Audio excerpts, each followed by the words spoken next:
The courtroom buzzed like a hive. Cameras flashed. Reporters whispered. At the center of it all sat Ethan Cole, billionaire, founder of Cole Industries, and, at least according to the headlines, America's fallen golden boy. He had built an empire from nothing. Tech, real estate, philanthropy. His name was everywhere. Until a scandal tore it all down. Fraud, embezzlement, betrayal. The media loved every second. Beside him sat his high-profile attorney, Mark Kingston, worth more per hour than most people made in a month. But as the judge entered and the trial began, something shifted. A phone buzzed, a whisper was exchanged, and Mark quietly gathered his papers. Then, without warning, he leaned toward Ethan and said flatly, "I can't do this anymore. I'm withdrawing from the case." Ethan froze. "What? You can't just walk away?" "Watch me," Mark muttered, standing. "You're toxic, Ethan. Everyone's jumping ship." And just like that, his lawyer walked out, leaving him completely alone in a courtroom full of enemies. The judge banged his gavel. "Mr. Cole, you'll need legal representation." Ethan could barely hear him. He'd survived business wars, press attacks, even betrayals. But this was different. This was personal. In the back of the courtroom, a quiet figure in a Navy Maid uniform clutched her hands together. Her name was Grace Turner. She had worked in Ethan's mansion for 6 years, cleaning, dusting, never seen, never heard. But what she had seen behind those marble walls was a man very different from the headlines. And when the world turned against him, she couldn't stay silent anymore. The maid who spoke up that night. After everyone left, Grace found Ethan sitting, alone in his office, and the same one she had. Polished every morning, the usually pristine space was littered with crumpled papers and empty coffee. Cups. He didn't look like a billionaire anymore, just broken. "Mr. Cole," she said softly, standing at the doorway. He didn't look up. "Grace, go home." "You shouldn't see this," but she stepped closer. "Sir, I saw what happened in court today," he sighed. "Then you saw me lose everything." Grace's voice was firm but gentle. "No, sir. I saw a man abandoned when he needed help the most." Ethan finally looked up. His eyes were tired. "Grace, I'm finished. Everyone's gone. My lawyer, my partners, even my fiancé. There's no one left." She hesitated, heart pounding. "Then maybe you need someone who's not here for money." He frowned. "What are you saying?"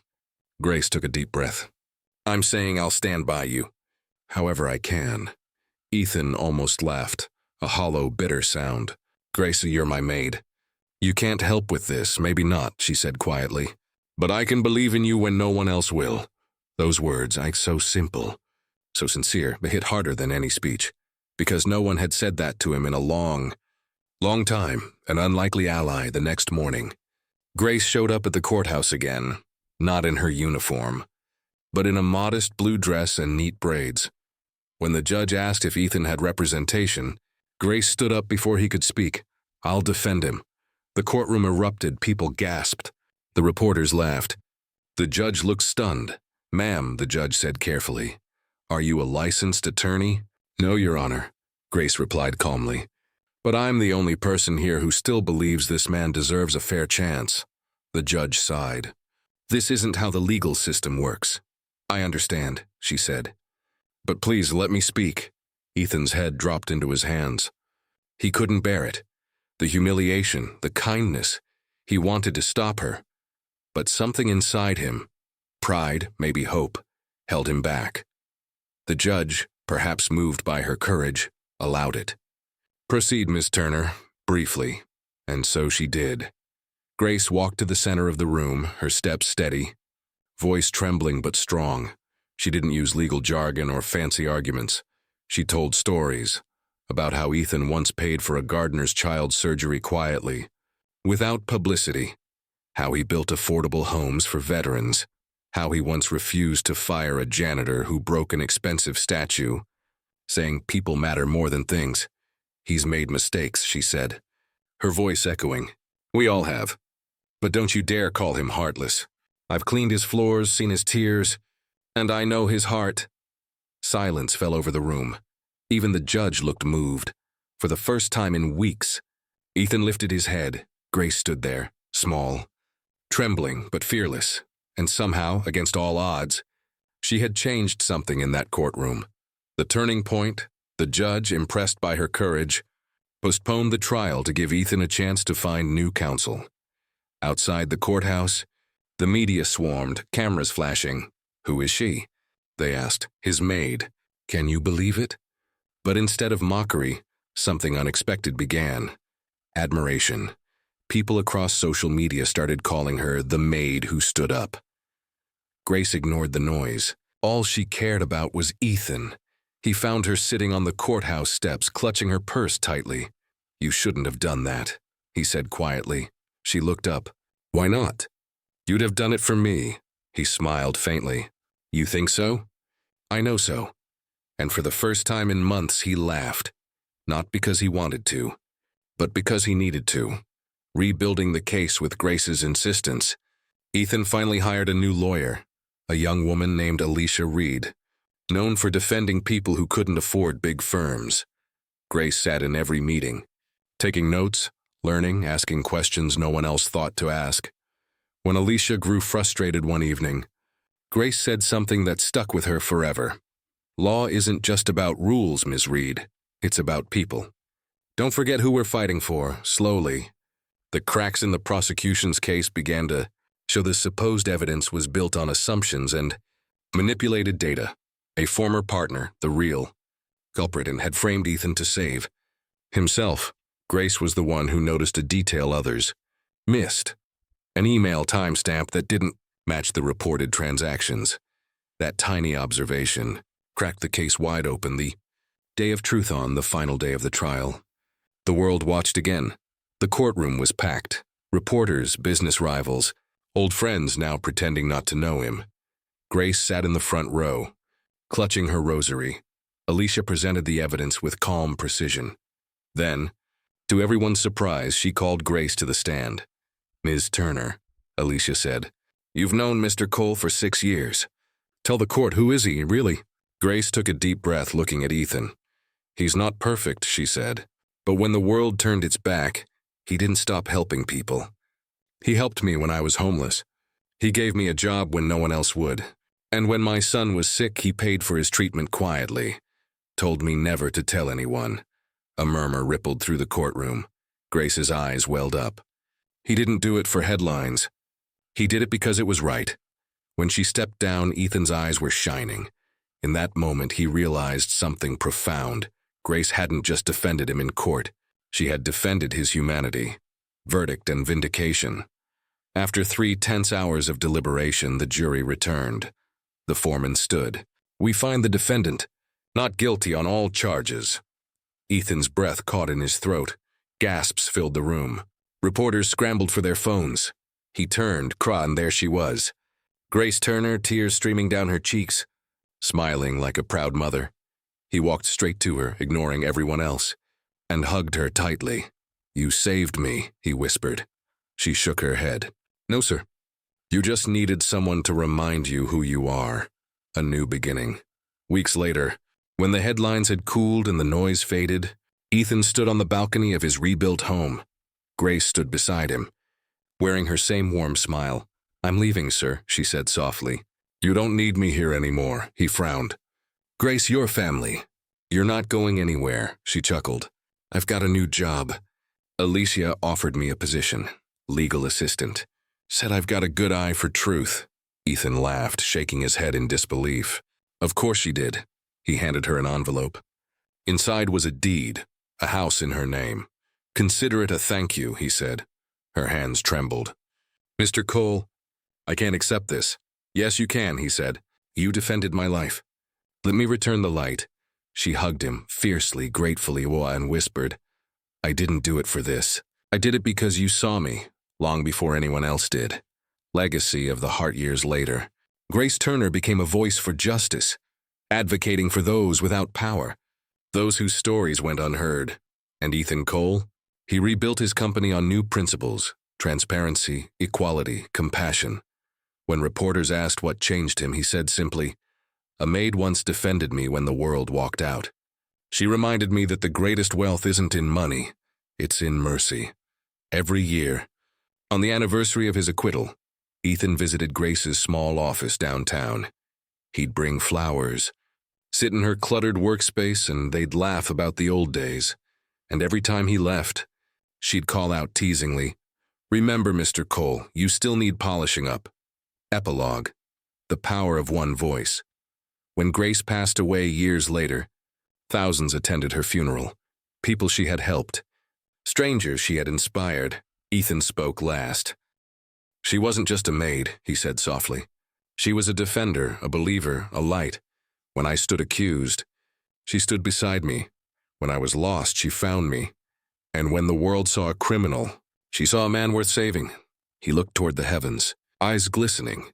"She taught me something no fortune ever could, that sometimes the purest form of justice comes not from power, but from love." He paused, his voice trembling. "She didn't just defend me in court, she defended humanity itself. The world may measure worth in wealth and status, but the true measure of a person is who stands beside you when everything falls." Apart, Grace Turner stood, not because she had to, but because it was right. And that is what makes a heart truly powerful. The foundation of Grace 2, years after the trial, a new building stood on the edge of downtown Atlanta. Its glass front reflected sunlight like a beacon. Above the door, gold letters read, "The Grace Turner Foundation for Justice and Second Chances." Inside, photographs lined the walls, stories of people who had been given another chance. Single mother cleared of false charges, a veteran who found housing after being wrongfully evicted, a young man whose record was expunged after a decade of injustice. All of it began with one woman, a maid who once stood in a courtroom and said, "I will defend him." Ethan Cole visited often, never in a suit, never for attention. He'd just walk in quietly, holding a folder, and help review new cases. "Grace wouldn't want us to stop," he'd say. "She didn't defend me to end a story. She defended me to start one." And in that bright office full of hope, her spirit seemed to linger in every light, every file, every act of mercy. The letter she left behind one spring morning. Ethan received a letter in the mail, sealed with Grace's handwriting. It had been written years before, used to be delivered after her passing. "Dear Mr. Cole, if you're reading this, it means I've finally gone home, not to rest but to join the angels. Don't you dare feel sad for me. You gave me something most people never find in a lifetime: purpose. When I said I will defend him, I didn't just mean you. I meant everyone who feels unseen, unheard, or unloved. Promise me you'll keep defending them too. And remember what I always told you.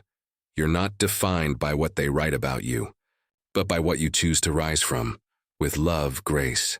Ethan folded the letter slowly. Tears slipping down his face, he whispered, "I promise." That night, he placed her letter in a glass frame beside her portrait in the foundation lobby. It became the first thing visitors saw when they walked in. A world changed by one, voice over the next decade. The foundation expanded nationwide. They helped thousands, from inner-city youth to wrongly accused workers. Each office carried the same motto: defend the unseen, lift the fallen, believe when others don't. Ethan grew older, his hair silver now, his voice softer. But whenever someone thanked him, he'd always smile and say, "Don't thank me. Thank Grace. She started the fire." He even funded scholarships in her name, the Turner Fellowship, awarded to young women of color pursuing law and social work. When asked why, he'd simply reply, "Because once upon a time, a black maid defended a billionaire and saved his soul." The girl who reminded him one day, a nervous intern named Amara Johnson, joined the foundation. On her first day, she tripped over a box of case files, papers flying everywhere. Ethan chuckled and helped her pick them up. "First week jitters?" he teased. She blushed. "Yes, sir, I really admire this place. My grandma used to tell me about a woman named Grace Turner. Said she was brave and kind, just like the women in our family." Ethan froze. "What did you say your last name was?" "Johnson," she said. "Grace Turner was my grandmother." He stared for a moment, then smiled, tears glimmering in his eyes. "She talked about you," he whispered. "Said you were the reason she believed the world could still change." Ava's eyes filled with emotion. Then I'm exactly where I'm meant to be. The final goodbye a few years later. Ethan passed away quietly in his sleep. Beside his bed was Grace's letter, the same one he had framed years ago. His last note, found on his desk, read, "The best defense in life is love." Grace taught me that. At his funeral, people came from all walks of life, workers, lawyers, children, families, all carrying candles. The choir sang softly, and Ava, now leading the foundation, stepped forward to speak. She held up Grace's photo and said, "My grandmother taught us that defending someone doesn't require a law degree. It requires a heart that refuses to give up on others." Mr. Cole lived that truth until his very last breath. Together, they proved something eternal, that compassion doesn't see status, only humanity. The crowd lit their candles one by one, until the entire courtyard glowed, hundreds of flames, dancing in the evening wind, and somewhere beyond the stars, it felt as if Grace and Ethan were standing side by side, smiling. Epilogue. What it means to defend years later. Children would visit the Grace Turner Foundation on school trips. Their teachers would tell them about the maid who changed the course of justice, and under the main portrait, a painting of Grace standing in that courtroom, chin high, eyes determined. A quote was etched in gold. "You don't need power to defend what's right. You just need courage to stand when no one else will." A little girl once looked up at the painting and whispered, "I want to be like her." Her teacher smiled. "Then start by standing up for someone who can't." And in that quiet room, the legacy of Grace Turner, the maid who saved a billionaire and changed the world, burned on, because real light never fades. It passes from hand to hand, from heart to heart, from generation to generation, defending. Someone isn't about law. It's about love. And the greatest courtroom in the world is the human heart. 30 years later, Washington. D.C. rain fell softly over the marble steps of the Supreme Court. Reporters crowded outside, cameras flashing as a young black woman in a navy blue suit stepped up to the podium. Her voice trembled at first, not with fear, but with emotion. "My name," she said, pausing to look at the crowd, "is Ava Turner Johnson. And today I stand before you not just as an attorney, but as the granddaughter of Grace Turner, the maid who once defended a billionaire when everyone else abandoned him." The crowd stirred. I was raised on her story, a woman with no legal training, no privilege, and no power, who stood in a courtroom because her heart told her not to walk away from justice. Behind Ava stood members of the Grace Turner Foundation, now a national network of lawyers, social workers, and volunteers. Today, they were fighting a case that could protect thousands of low-income families from unfair eviction, the very kind of injustice Grace once faced. "And so," Ava said, her voice steady, "this isn't just another case. This is about the belief my grandmother lived and died for, that compassion is not weakness, and justice belongs to everyone, not just those who can afford it." She raised her hand slightly, a gesture of courage passed down like a prayer, and somewhere deep inside the building, it felt as though history had come full circle. Echoes in the hallway later that afternoon. Ava sat alone on a bench outside the courtroom, hands clasped together. The halls were quiet, almost sacred. That's when an older janitor walked by, humming softly. He stopped, smiled at her, and said, "You look just like her." Ava looked up. "You knew my grandmother?" He nodded slowly. "I was a courthouse janitor back then. I saw her. That day she defended Mr. Cole. No one believed her. But she stood there like she'd been sent by heaven itself." He chuckled softly. "We all laughed when she said she'd defend a billionaire. But by the end, every soul in that room was crying. Even the judge." Ava smiled, eyes glistening. "She'd be proud to see where we are now." The man tilted his head. "No, honey. She does see it. Some lights don't go out. They just move to new hands." He walked away, leaving her with tears and a soft, burning strength inside her chest. The verdict. When the verdict was finally read weeks later, the courtroom was packed. Ava stood, heart pounding. The judge's voice echoed, "The motion is granted. The court rules in favor of the tenants." Gasps filled the room, then cheers. Ava closed her eyes, whispering, "Thank you, Grandma." That night, She visited her grandmother's old grave in Atlanta, beside Ethan Cole's. The two headstones stood side by side, each carved with a quote, Grace's, "To defend someone is to believe in their humanity." Ethan's, "She saved my life by reminding me I had one." Ava knelt between them, holding two candles, one for each. The wind blew gently, but the flames never went out. "You did it, Grandma," she whispered. "You taught the world that one voice, one act of courage, can change everything." The flame spreads years later. Schools across the U.S. began teaching the Turner Principle, the belief that ordinary people can achieve extraordinary justice through compassion. Ava's foundation expanded globally to London, Lagos, and Cape Town, and every branch displayed the same inscription on its lobby wall. Justice without love is law. Love with courage is grace. Children came to learn about the Maid who stood in court. Activists quoted her in speeches. Judges mentioned her story when speaking about empathy and law. And somewhere, in all that noise of progress, the whisper of her promise, "I will defend him," became something larger. It became a vow to the world. 50 years later, the documentary filmmaker named Jonah Michaels produced a documentary titled The Maid Who Changed Justice. It opened with footage of that original trial. Grainy and old, Grace standing tall, eyes burning with conviction. Her voice played over the images. "Your Honor, I may not know the law like these men do, but I know right from wrong, and I know this man isn't guilty of what they say, so yes, I will defend him." The audience wept. The film won international awards. But more than that, it revived a global conversation about human dignity. People everywhere, from judges to janitors, began saying the same thing. Be a Grace Turner in someone's story. The eternal courtroom on the 100th anniversary of Grace's birth. A bronze statue was unveiled at the Atlanta courthouse where she first stood. It showed Grace in her maid uniform, one hand raised in quiet defiance, the other resting on a Bible. Beside her, a plaque read, "She defended a billionaire, but what she really defended was hope." As sunlight poured through the glass ceiling, a little black girl in a yellow dress tugged on her father's sleeve. "Daddy," she said softly.